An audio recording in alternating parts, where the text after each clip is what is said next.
G'day everyone, in this 70-minute tutorial you're going to learn all of the fundamentals of Premiere Pro CC 2020. This tutorial is perfect for the absolute beginner that has never used Premiere Pro before. You can also download the project files for this tutorial using the links in the description below, and you can follow along with me.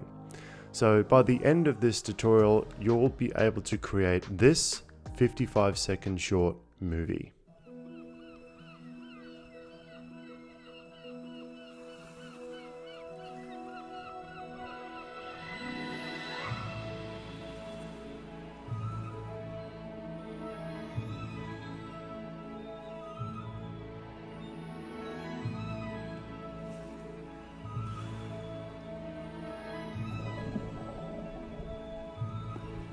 And again.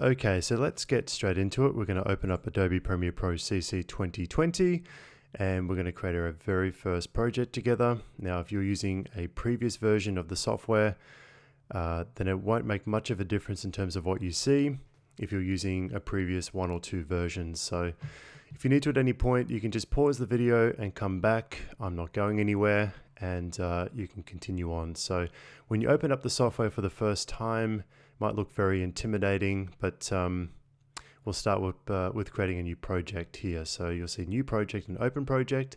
So if you click on new project, you'll see this window here.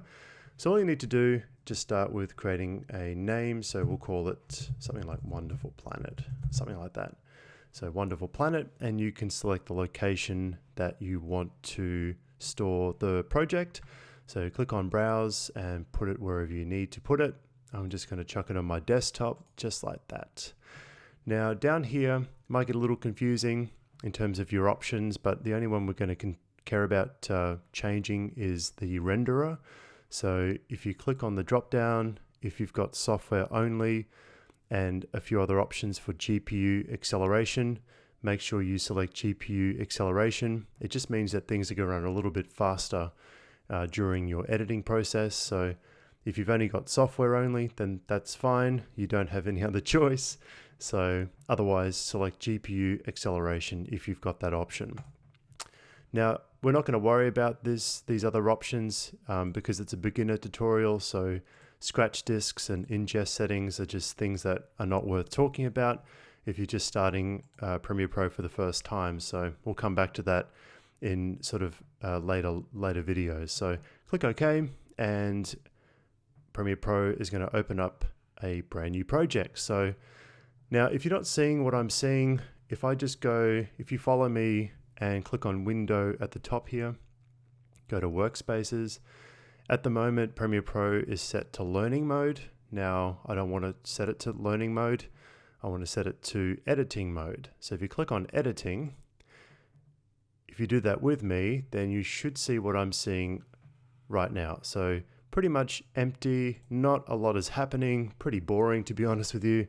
We just have 4 major windows here, or 4 major panels, and there's nothing here. So when you click on a panel, you'll see a little blue line appear around that panel, and so on and so forth. So let's make this a little bit more exciting. So let's add some footage to our project. So down the bottom left-hand corner here, it'll say Import Media to Start, just here. Now, you can either drag your footage into this window on your computer, or you can just double click like that. So if you double click on that panel, go to where your footage is. Now, in the description of this video, all of the travel footage that we're using in this project, you'll be able to download. You'll be able to follow along with me. So you'll see here we've got travel footage. So if you double click on that, you'll see here I've got 4 folders. Now, I'll talk about this for a minute or so. I like to organize all of my footage into separate folders. It just makes things a whole lot easier when we're getting into the depths of our editing workflows. So I like to put all my background music into one folder, I like to put all my drone footage in another folder, GoPro footage, and any sound effects I like to put in a separate folder. And if I'm doing daily vlogs, I like to create a separate new folder, and I like to date stamp that folder so it just keeps things nice and organized. And so I suggest you do that just before you start a new project in Premiere Pro. So what we're going to do, and this is really, really easy, rather than just import these individual video files, we're going to import the entire thing all at once to save a whole lot of time. So we've got travel footage here. Inside we've got 4 folders. Watch this. If I click on travel footage, click on import folder, watch what happens. It's going to import travel footage, the folder, and then inside that, it's going to preserve those individual folders. So you'll see we've got GoPro, drone. If I double click on that, we'll see thumbnails or previews of our video clips in there. If you click on this up arrow here, it'll take you back to the top, just like a normal kind of a Windows Explorer sort of experience. And this is pretty much the area that you'll navigate your footage. So if you need to, I'll show you something really cool. You can click, if you just drag your mouse, see where your cursor changes there.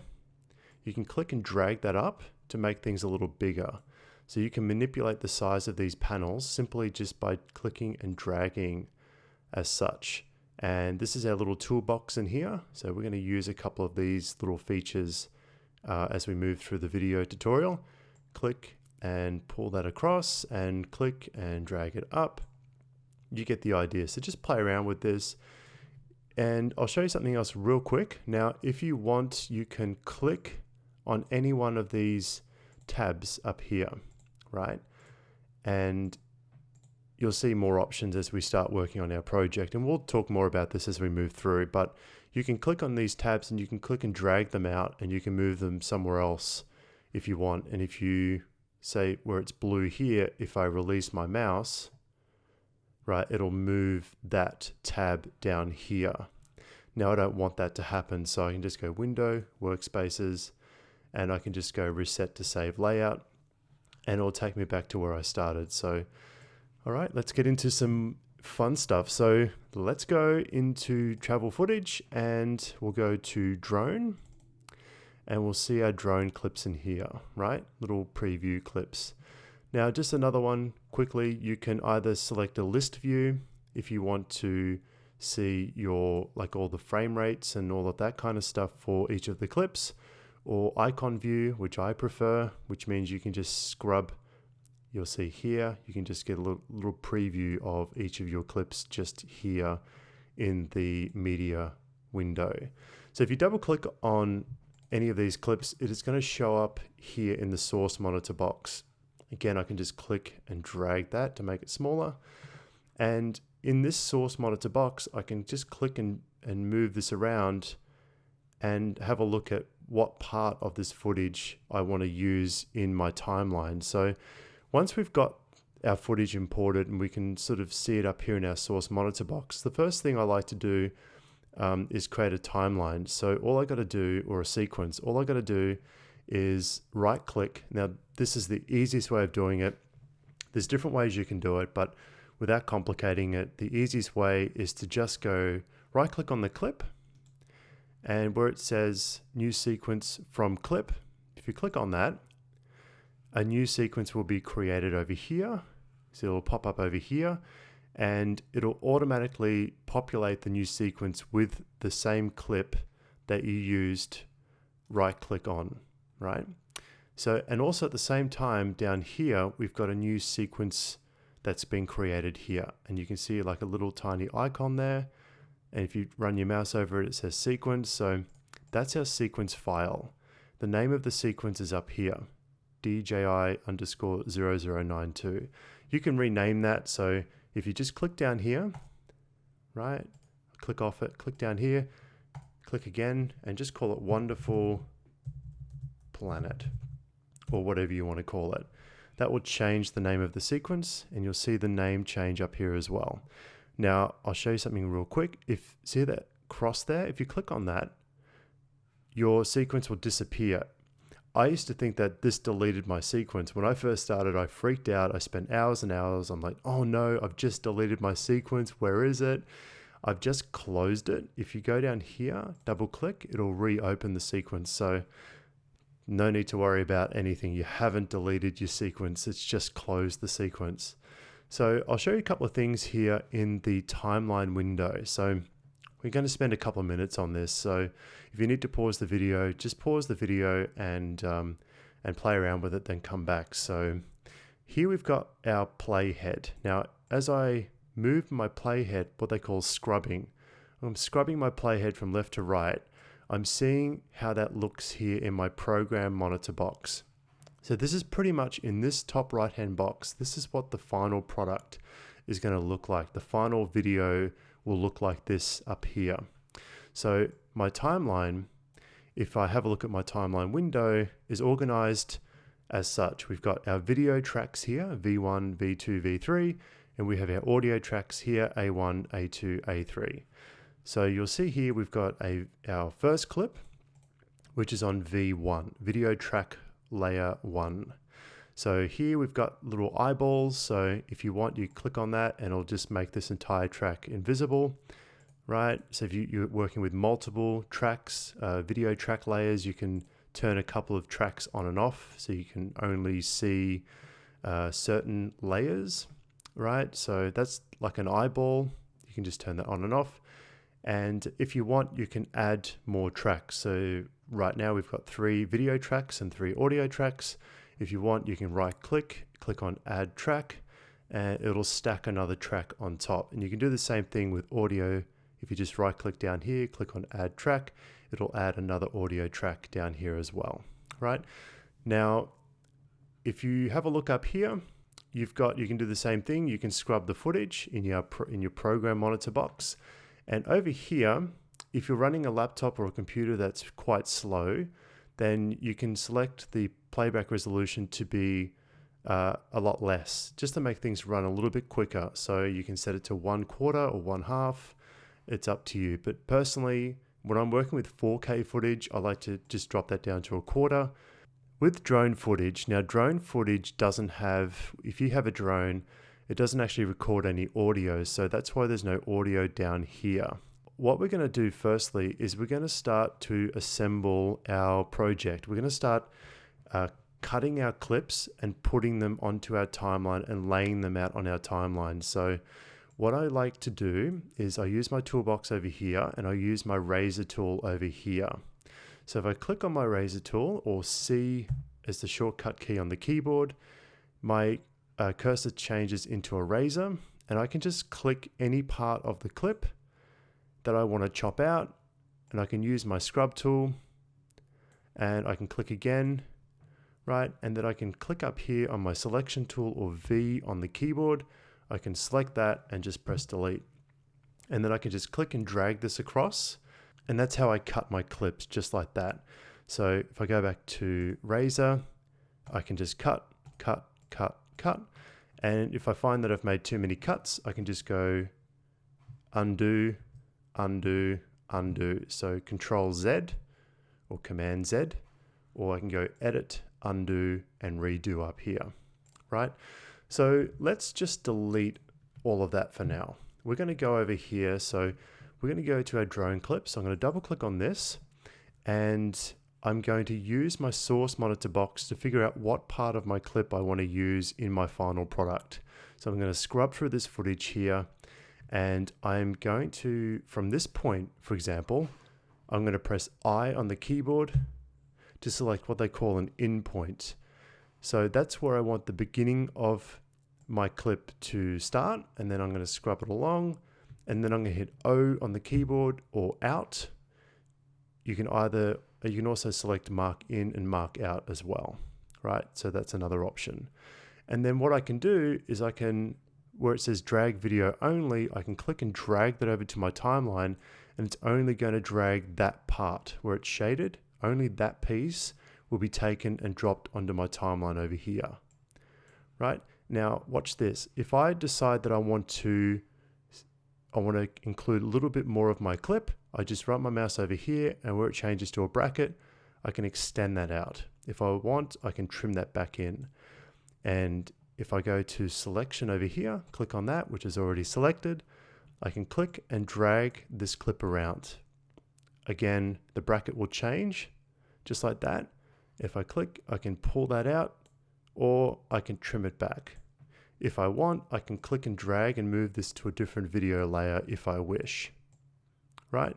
So I want this clip to start at the very, very beginning of the timeline, so it's flush up against the timeline there. Now, I'll show you something as well.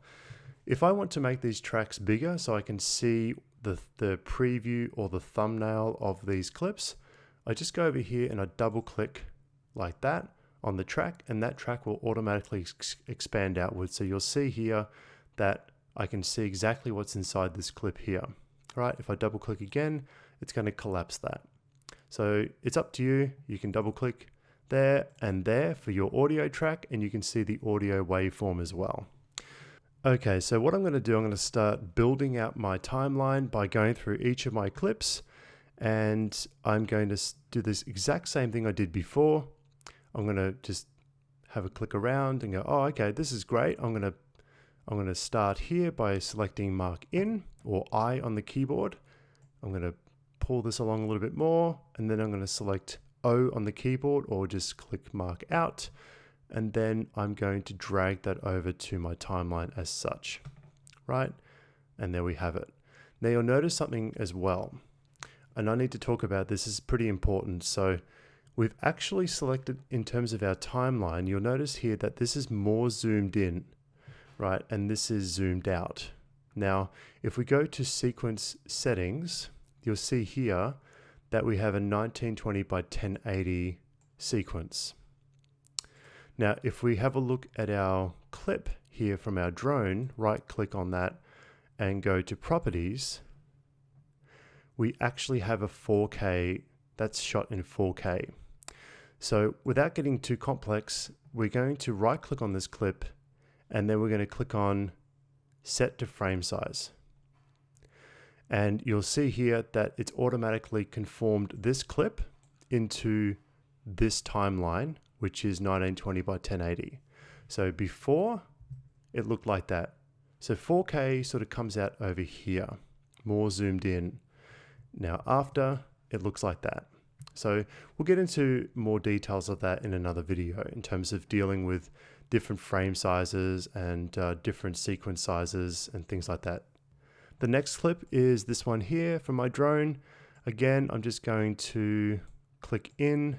I'm going to scrub it a little bit and click out. And then I'm going to drag the video over and drop it onto my timeline as such. Now I'm going to continue doing this.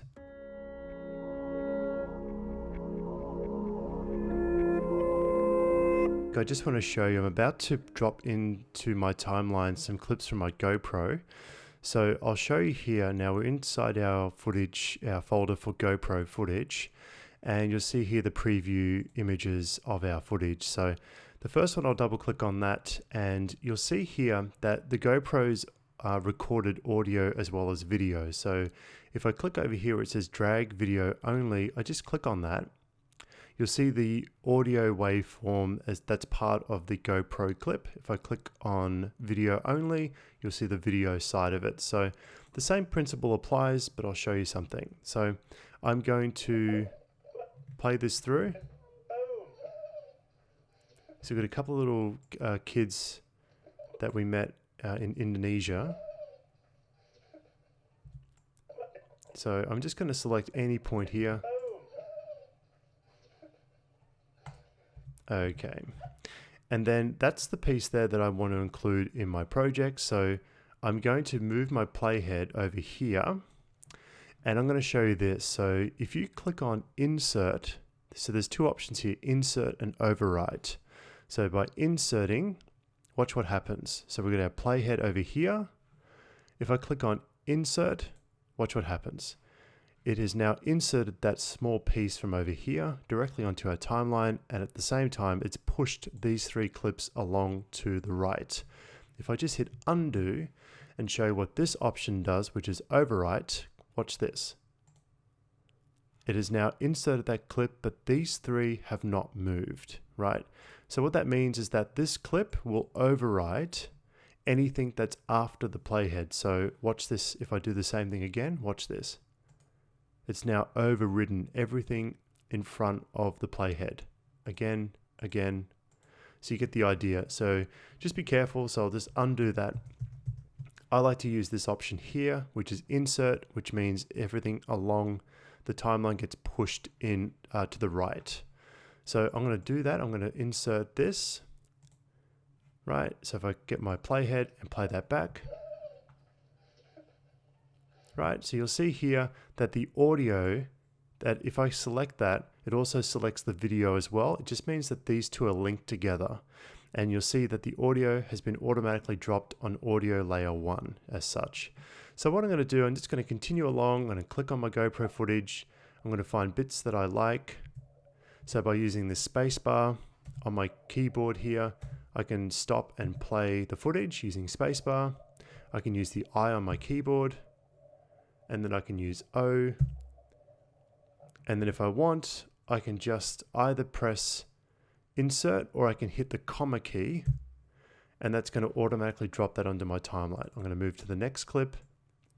So I'm spearfishing here in Indonesia. So if I hit the spacebar, I on the keyboard, and then O, and then if I hit comma, it's going to drop that onto my timeline. So watch what we have. So now we have 3 clips. If I hit spacebar, great. So I'm going to continue along, and I'm going to do the same for these 2 here, and then I'm going to add the background music. So let's go. Okay, now that we have all of our clips on our timeline, it looks pretty rough the way that we have it all dropped on our timeline like this. And just real quick, actually, I just noticed here, if I just select all of these clips, you actually notice before it's a little bit zoomed in. It's because of the 4K footage inside a 1920 by 1080 sequence. So right click on this, and if you click on set to frame size, there we go. And if we move over here, the same thing with this clip as well, set to frame size, there we go. That's much better. And the same thing over here, set to frame size. There's a quicker way of doing it, but we'll go into that in another video. So now let's add some background music to our footage. So we go over here, and you'll see the copyright.txt. Now, if you plan on using this clip in your own work, then just make sure that you read the text file that I've included. That will ensure that you're using the background music properly. So this is our background track. We're going to click and we're going to drag that onto our timeline, and we're going to drag it down to A2 or audio track layer 2 and release. Now we're going to double click on this layer so we can see the waveform of our background music. And I'm going to zoom out. So if you need to zoom out on the timeline, all you need to do is down here, you'll see this little bar. Now you can either click and move the bar to the right or left. That just means that you're going to be scrolling through the timeline left and right. Or these little nodes here, if I just click and drag that in to make it smaller, then I'm zooming into my timeline. If I click and pull that out to make it larger, I'm zooming out of my timeline as such, right? So that's just a little trick that you can zoom in and zoom out of your timeline. I like to personally hold down the Alt key, right? I like to hold down the Alt key and use the scroll wheel on my mouse, just like that. There we go. So now that I've got the background music in my timeline, I'm going to show you how to sync the beat or the rhythm of the music track to each of the clips here. So this is actually very hard to teach because it really comes down to feeling the music, and then based on how you feel and the mood of the track, you'll have the video clips change accordingly. So usually if there's a very strong beat or a snare drum in the audio clip, then it's very easy to make these changes of syncing your audio to the video clips. So we're going to play this audio back and we're going to work on it together. So that's the very beginning.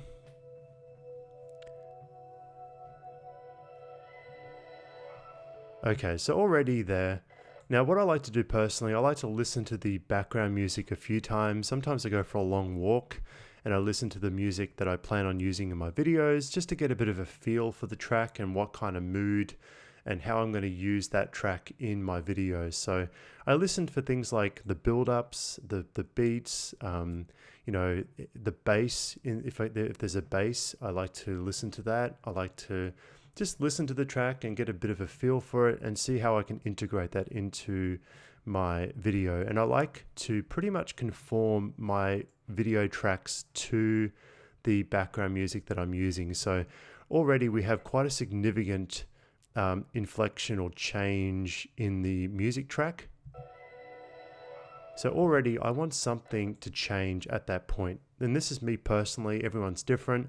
So what I like to do is I like to add a marker. So over here we've got where it says add marker, or you can press M on the keyboard, right? It'll drop a little marker there. So that just is a visual reminder for me that there's something I want at that point to change, right? So if I play that through, so if you listen carefully,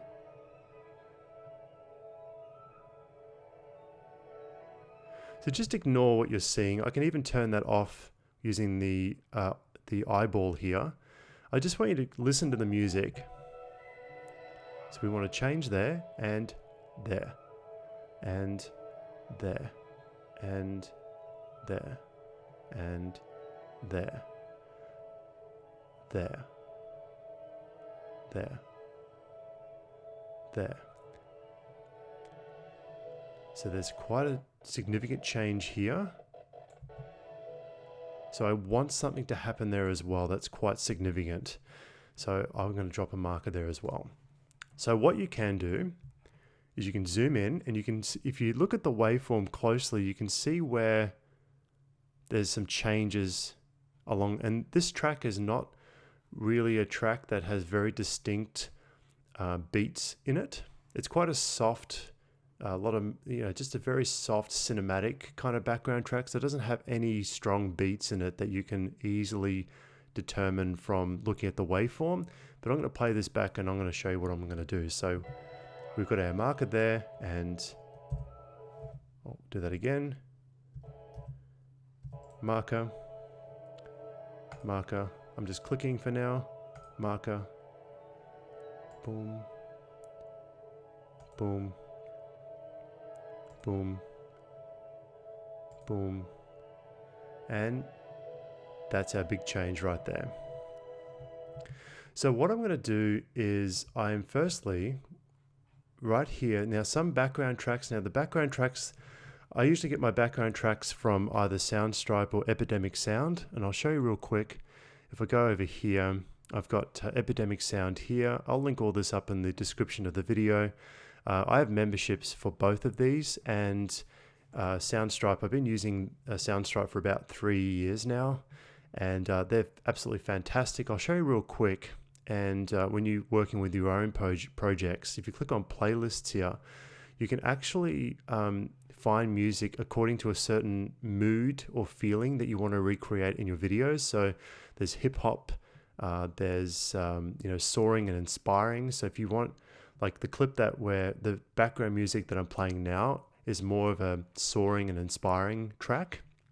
So if you want upbeat, if you're creating a travel video, you might want to go with something a little bit more cheerful, or perhaps maybe, you know, inspiring cinematic if you're doing a really beautiful you know, shot of India, or you know what I mean. So it's up to you. Just have a look around. If you go to Epidemic Sound, if you click on moods, you'll see here that they've organized their tracks according to, you know, happy or epic or, you know, euphoric, and so on and so forth. So whatever mood that you're trying to recreate, if you click on any one of these, it'll give you a whole list of tracks, and you'll get to see, you know, the beats per minute and have a play around with it, and then yeah, go from there. But for now, I'm going to use this track.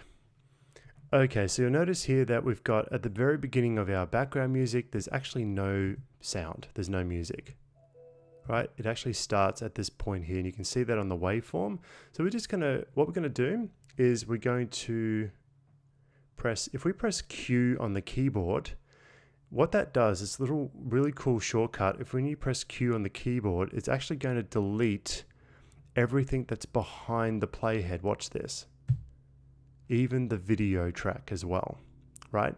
So watch this. Now our music is playing from the very beginning of our timeline. And if I press on the eyeball here, it will now make that video track appear again. So I'm going to play this. So you'll be familiar with, this is the opening video of the opening clip of our little video that we're creating.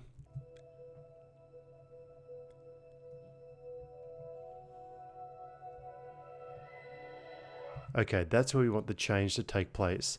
Now, what I like to do moving forward is I like to lock my background music track. Now, over here, there's a little padlock key. If I click on that, it's going to actually lock this layer. So I can't actually click it. I can't select it. I can't even cut it if I wanted to. It just won't let me. And the reason why is because I want to work exclusively with this content over here. And I'm going to start editing and chopping this content, these clips, against the beat or the rhythm and feel of the background music tracks. So I am going to work with these couple of layers. I'm just going to leave this one alone, and I'm going to work exclusively over here. So let's zoom back in, and I'm going to select all of my clips as such. I'm then going to drag them out this way just to give myself a little bit more room. And I'm just going to drop them there. I'm going to zoom in. Now this here, I'm going to click and I'm going to expand that out as such. Right, you'll see that it will only go so far. I'm going to drag this out.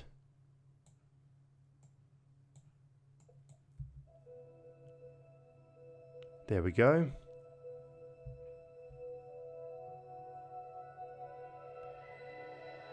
All right, so now we're going to insert our background image. So if you have a background image that you want to, or any kind of image that you want to bring into your timeline, we're going to go and get that. So double click over here. We're going to import it. So where is it? Images. And it's called wallpaper in this case. You can download this as part of the project files. And we're going to import that directly into the project. So we're going to click and drag that over here. And we're going to just drag it anywhere. For now, we'll just drag it onto video 2 and release and play it back. Right, so that's the background wallpaper that you would have seen. And again, you can click and make it longer or shorter. It's completely up to you. Right, so I'm going to play that back.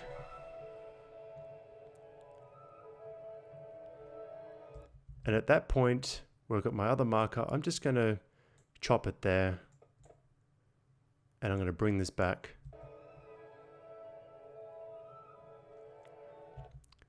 All right, so the next thing I'm going to do is I'm going to drop in some text. So I'll show you how to add some text to this wallpaper here. It's very easy to add text. All you need to do is click over here where it says type tool, or you can press T on the keyboard. And over here inside the program monitor box, you can click anywhere, and this is what will happen. A little cursor, which you can't see, will appear inside that red box. Down here, there'll be a new graphic layer that's added to your timeline. And if we go over to, and I'll show you this, Window, down here, look for Essential Graphics. Click on Essential Graphics. And over here, Essential Graphics panel will load up. If you click on Edit, we now have all of the options that we can manipulate for our text layer, right? So if I move my playhead, I've got my graphic text layer right here, right? And if I want to add some text, I just click inside this little red box and I start typing. So I'm just going to say Brad presents, enter for a new line, wonderful planet. And then what I'm going to do is I'm going to click on selection tool, or V on the keyboard. Whoops. selection tool or V on the keyboard. Just remember that I've put V as inside the text layer. So select the selection tool over here, V, and I'm going to center that text. So if you're not sure on what these options are, you can just run your mouse over them and it says horizontal center, align top, align vertically, align bottom, and you can manipulate all different types of settings here. Right, you can just play around with this in your own time.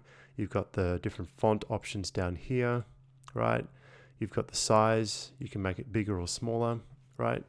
So we're going to center this first. So if we click on center, it's going to center the text. And then if I just select these two options here, it's going to center vertically and horizontally as such. So it's very hard to also know, like, is your text centered perfectly if you click it around? And it's very hard to try and eyeball that. The easiest way is to just click on these two options here, vertically center and horizontally center, and that'll automatically center the text in the center of your frame. So what we're going to do is we're going to make some of the text smaller. So we're going to go back to our type tool and we're going to select that text there, and over here we've got the size of the text that we can modify. So we can make that smaller, right? And we can select this text here and make it bigger, just like that. Now, because we're creating a very kind of a cinematic of a video, I like to use text that is quite cinematic looking. And so if you go to Google and type in, cinematic fonts, you'll get a whole list of fonts that you can use that you'll often find in videos that are very cinematic looking. So the current font that we have is Tahoma, and Tahoma is not a very cinematic looking font in my opinion. I'm going to use Nexa. So I'm going to use Nexa Lite. Now this is a font that you can download as part of the project files for this little project we're working on together. So I click on that. In my opinion, that looks much nicer, right? And so I'm also going to make the letters a little bit further apart from each other. So if I select all of that text as such, and then down here where it says, if I run my mouse over it here, it says tracking.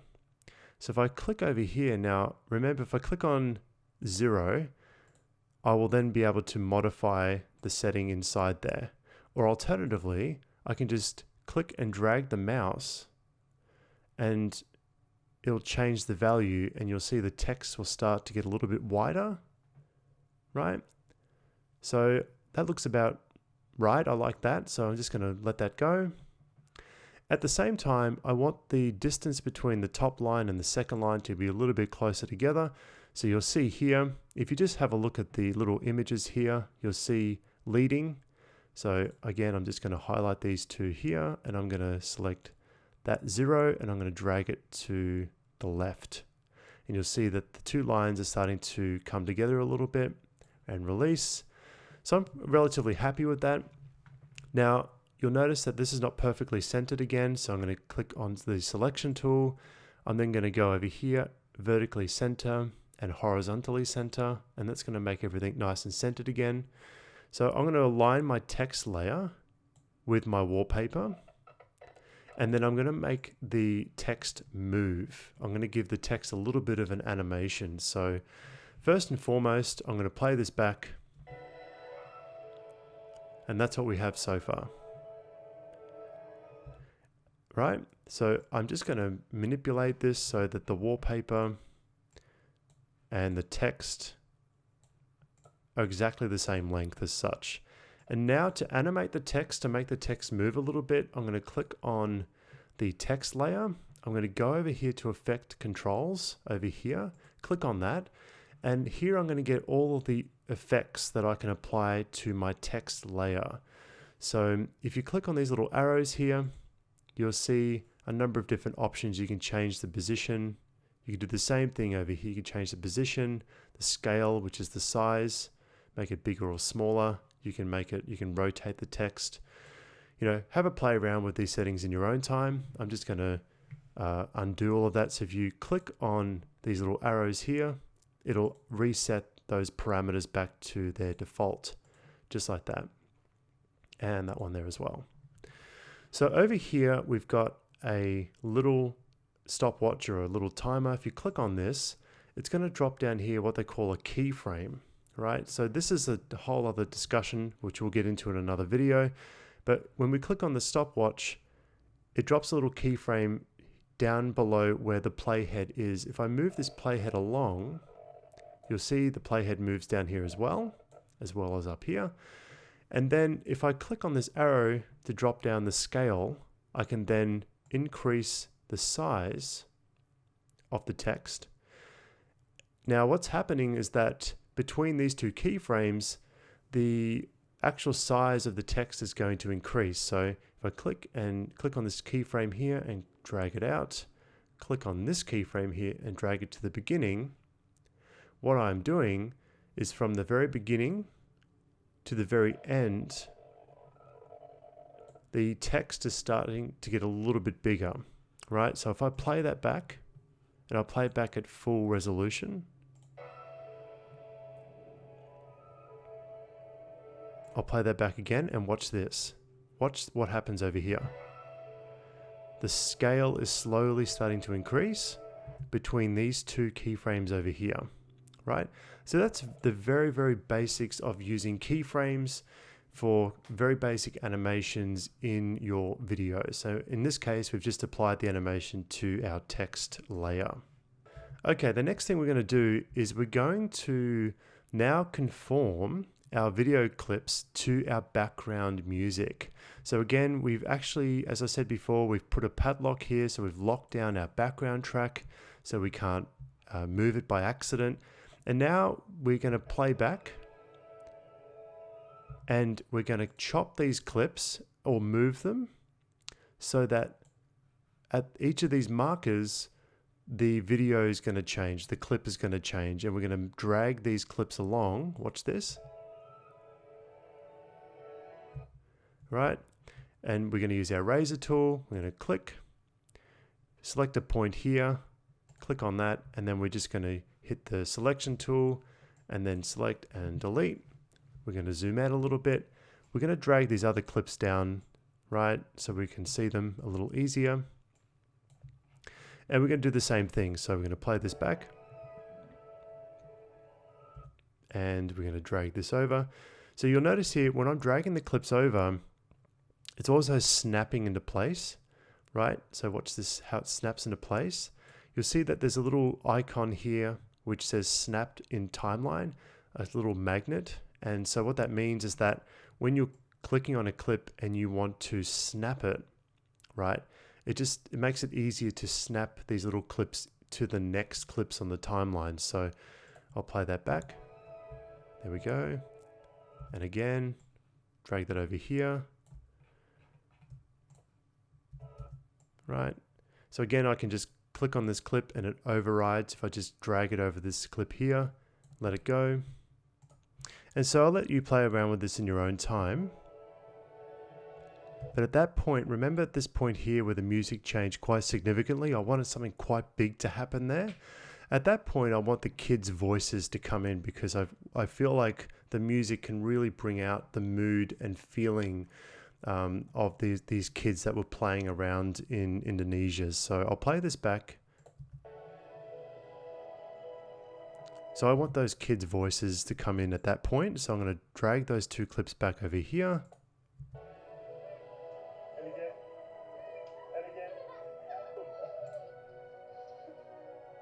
Right, and then I'm going to drag these clips. Now I've got some drone clips here, so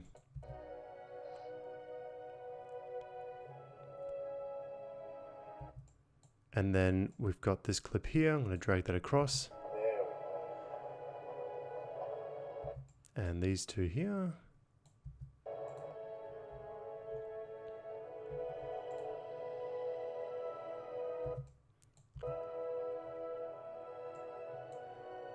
There we go. So I've pretty much got the basic layout of the video that I want to create. So At some point though, I want to fade this video out. I want the music to fade out because as you'll notice, the actual background music track is around, 3 minutes long.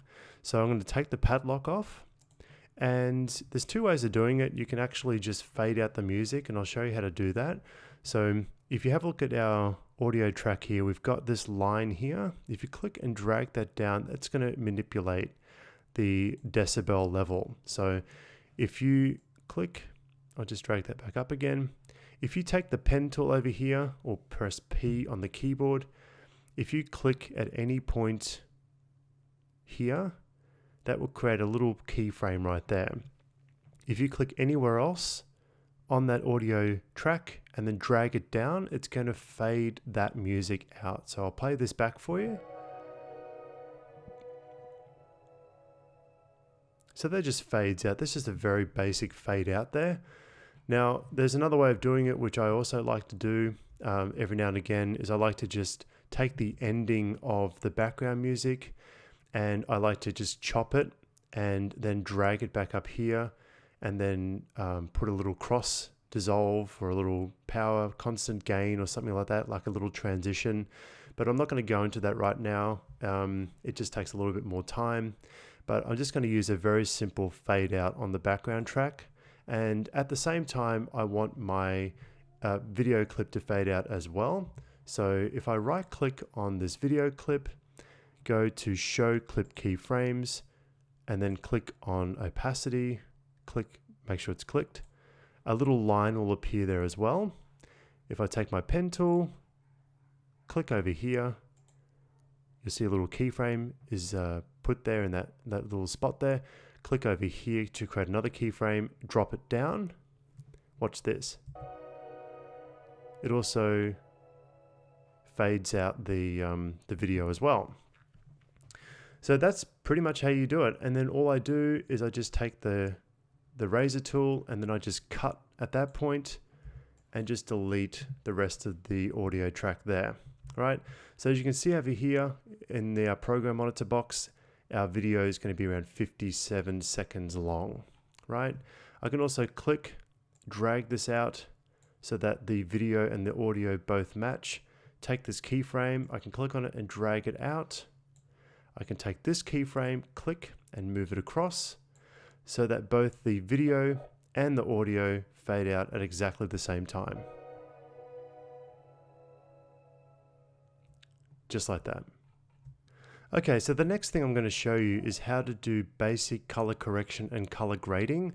Now this is a whole other topic which does definitely deserve a separate video, but I'll show you very quickly how to do color correction and color grading. So I'm not going to do every single clip. I'll let you play around with each of these clips in your own time, but I'll show you a couple of drone clips here which definitely do need a little bit of work of color correction and color grading. So what I like to do first and foremost is I like to create an adjustment layer and I like to apply the color correction and color grading inside the adjustment layer. I know that probably doesn't make any sense and that's okay. I'll explain it to you as we go along. So down here you'll see where it says new item. If you click on that, go up to adjustment layer, click on that, just click OK and a new adjustment layer will be created. So I'll click and drag this over to our timeline and I'm just going to drop it up here. It doesn't matter where you drop it, just drop it over the top of the clips that you plan on making the changes to.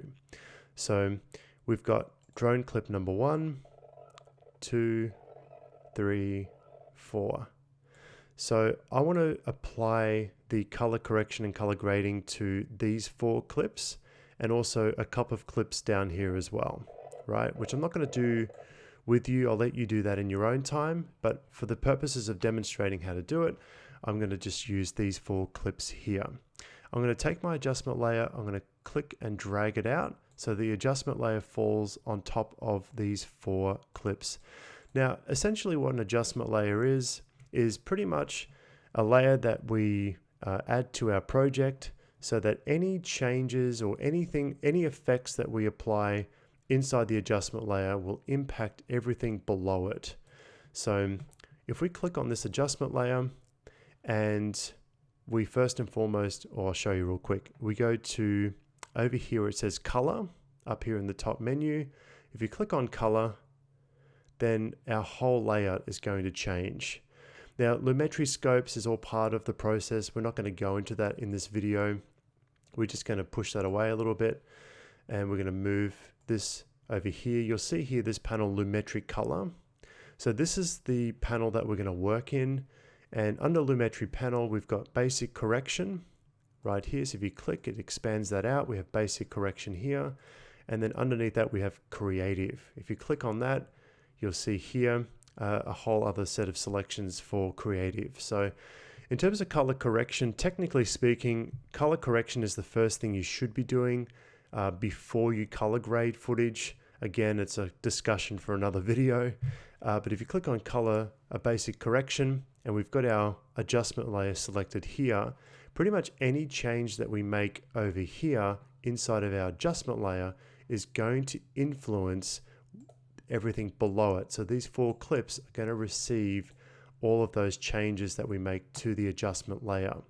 So if I click on the adjustment layer and I scrub this footage and I go, okay, it looks a little bit too, a little bit too flat.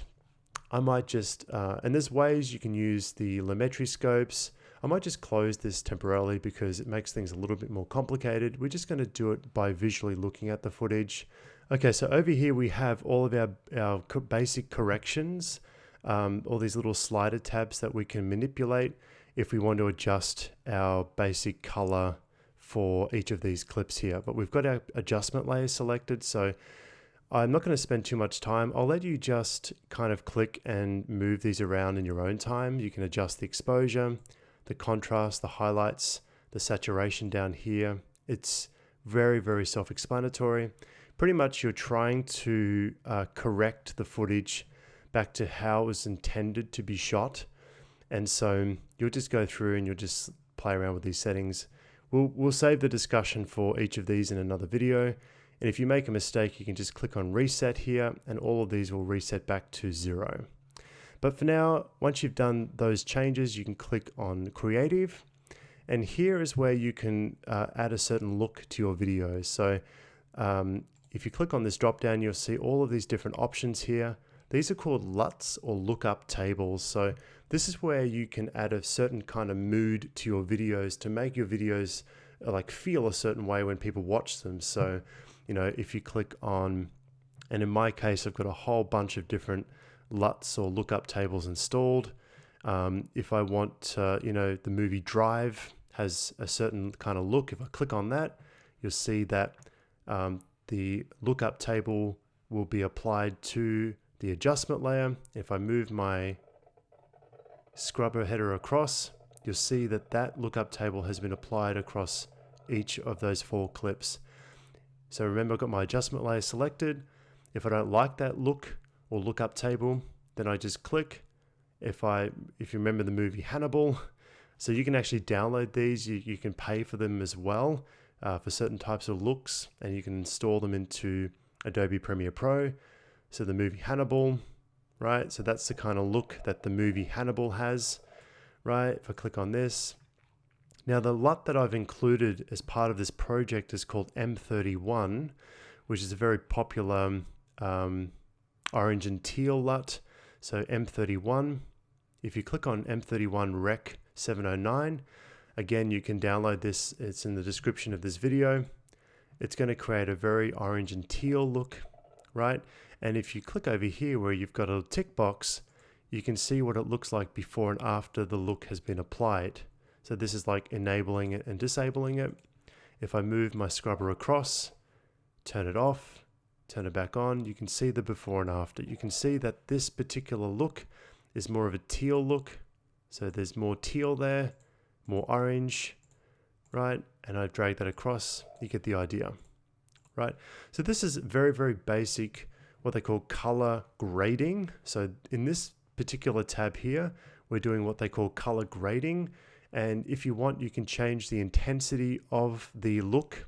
So if it looks a little bit too blown out of proportion in terms of the colors, you can bring the intensity of that lookup table back down to say 80 or 75, it's up to you. right? So then what you'll do, and I'll let you do this in your own time, is go through each of these clips, and you'll first and foremost do color basic correction first, and then you'll apply an adjustment layer over the top of these particular clips, and you can then apply a lookup table if you wish. Okay, so what I usually do, once I've got pretty much everything laid out on my timeline, I've got all my clips, I've got my adjustment layers here. I've also put another adjustment layer over the top of this footage here. And again, I can turn this layer off, which turns off the adjustment layers. I can see what it looks like without the adjustment layers, just like that, and turn it back on, right? So you can see the color grading that's been applied before and after. So the very next thing I like to do is then I like to add in my special effects, or my sound effects rather. I want to put in my sound effects now.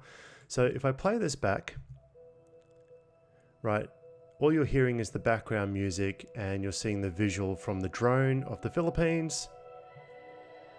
I want to add some sound effects there. So if I go back to my folder, so travel footage, SFX, and if I go to this one here, now you see if I double click on that, I can see it here in my source monitor box. If I play this back by pressing spacebar,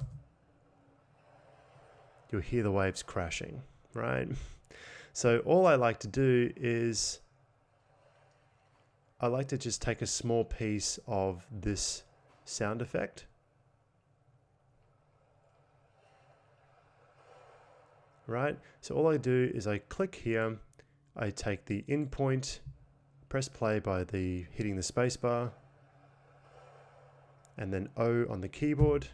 So now I'm going to use this piece of my sound effect. Now obviously it's audio only, so I'm going to click and drag that over to my timeline and drop it down. Now if I hit play,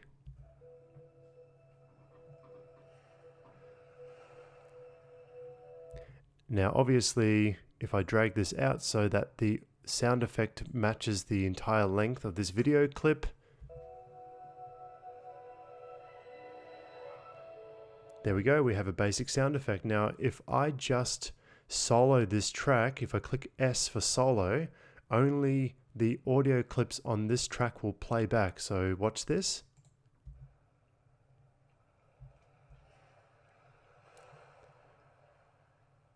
All right, and that's pretty much how you do it. Now, this is a whole other topic of discussion as well, where, you know, it's important to match whatever's happening in the sound effect with whatever's happening visually.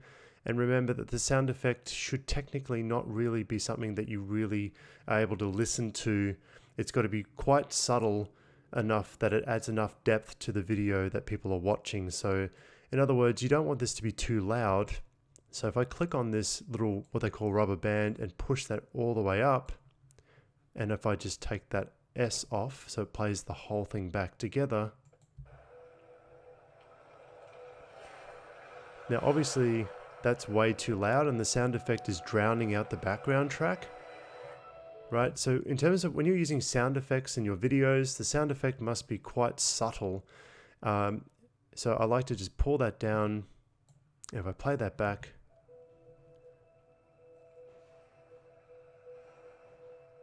so you'll notice that you'll hear the waves crashing, but it's not overtaking or dominating the background track. You might even want to bring that down a little further. So if you just click and drag that down, you'll see -7.5, and just have a play around with that in your own time. And what I like to do is I like to just go through and add different sound effects to my project. So over here, now obviously this is a very big shot. This is a wide shot taken on my drone in Utah. And so if I go over here to this sound effect and click play, we've got some desert wind noise.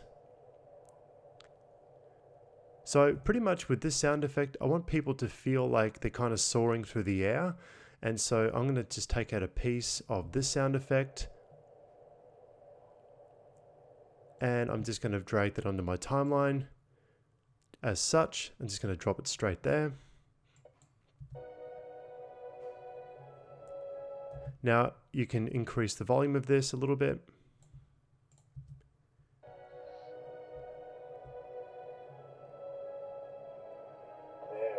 It's very, very subtle. Now, obviously with this clip here, I don't want the audio to be very prominent here, so I'm just going to drag that all the way down as such. Now also, just to give you some advice here, I like to keep all my sound effects on a separate track. So with this particular sound effect, I'm going to drag that down to audio layer 3 and this one here as well. So we'll get into more timeline organization later, where you'll have all of your dialogue on one audio track, all of your background music on another audio track, and all of your sound effects on another audio track as well. Now I'm going to expand this out, and there's one more sound effect that I want to add. And what's great is that you can actually layer up different sound effects. So if I play this back again, we've got the waves crashing there on audio track layer 3. Now, if I want, I can add some seagulls to the mix.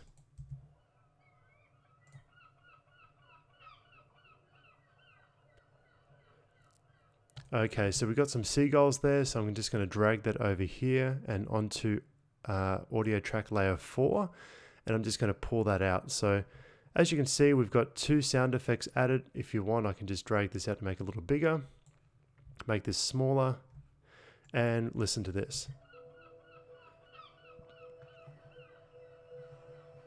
Alright, so obviously the seagulls are a little bit too loud, so I want to pull that down and play this back.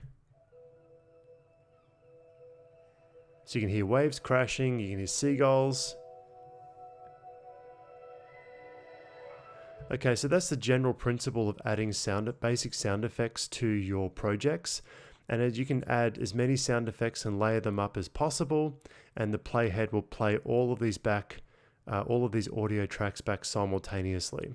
And so I'll leave it up to you to manipulate and play around with these in your own time, but that's pretty much how I do it in my projects.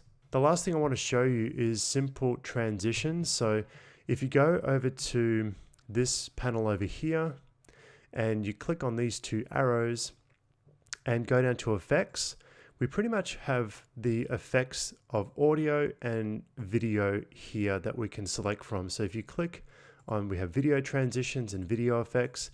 If you click on video transitions and drop that down, you have all of the different options for dissolve and zoom and wipe and all of that. But to be honest with you, I like to keep my transitions really, really basic. I like to use my transitions of dip. I'll show you. So if you don't have to go down through the different folders here, you can also type in the search box up here, for example, dip or cross dissolve. So when you type in cross, you'll see over here, cross dissolve will come up, and you can just click on that and you can just drag it to anywhere between your clips or at the beginning and end of your clips. So if I want, I can just drag it to the beginning of this clip, zoom in, play that back, and we have a nice little cross dissolve there. Or we can do dip to white or dip to black. I'll let you play with these in your own time, but pretty much if I play these clips back, they're just what they call a straight cut from one clip to the next, which is perfectly fine. You shouldn't really be using transitions that are like wipe and a little bit too crazy. I like to use very clean transitions. So if I take dip to black and drag that over and put that in between these 2 clips, watch what happens. So the clip will dip to black into the next clip as such. Dip to white, watch this. Dip to white. Right, but typically dip to black is what I use and cross dissolve is what I use as well. So I'm just going to delete those and I'll let you play with those in your own time. Okay, so that is pretty much my project. That's pretty much all there is to this particular project. You can go through this and you can manipulate things and make changes and play around with it. But once you're ready to export the project, all you need to do is go up to File, go to Export, go to Media, and I'll show you how to export to YouTube. So pretty much this does get a little bit technical, but to be honest with you, we'll keep it super simple. You don't really need to do many changes here. First and foremost, where it says format, it says H.264, and the next, so you'll leave it at H.264, don't touch that. And where it says preset, if you just click on that, scroll all the way down, it'll say YouTube 1080p. So obviously in this case, we just want to export it at 1080p to YouTube. If you click on that, all of these settings will automatically change to reflect this preset. So this preset will automatically change accordingly, all of these other options here. But we'll have a quick look. So we've got output name, wonderfulplanet.mp4. That's going to be the name of our project. If you click on that, it will take me to where this project is going to save. So click on save. And then if I just have a quick look here, I've got video, 1920 by 1080. If I scroll down, frame rate, field order progressive, you pretty much won't need to change anything here. Square pixels 1.0, right? Hardware encoding, right? So you don't need to change any of that here. Just leave everything as is. And I'll show you real quick. You'll be able to see what the project looks like over here in the preview window. And you'll see here that the project is 57 seconds long and source range is sequence in and out, right? So pretty much from the sequence in point, which is over here, to the sequence out point is what's going to be included in the final product. So if I have a quick scrub through here, this is exactly what my final product is going to look like. Okay. And then you'll see down here it says estimated file size. This is the approximate size of the final product. And then I just click export and it will be done in less than a minute. So I hope that was super helpful. I know it was a very long tutorial, but if you want to download, if you haven't already downloaded the project files, you can do so in the description below. Also as well, there's a free M31 LUT you can download if you want to use the same LUT that I've used in this tutorial. Also, if you have any questions, feel free to let me know in the comments below or send me an email, brad@bradnewton.tv. I'll be more than happy to help you out. This is meant to be a very basic tutorial, so I hope this has helped you in your building your first project in Adobe Premiere Pro. Thanks for watching, and I'll see you in another video.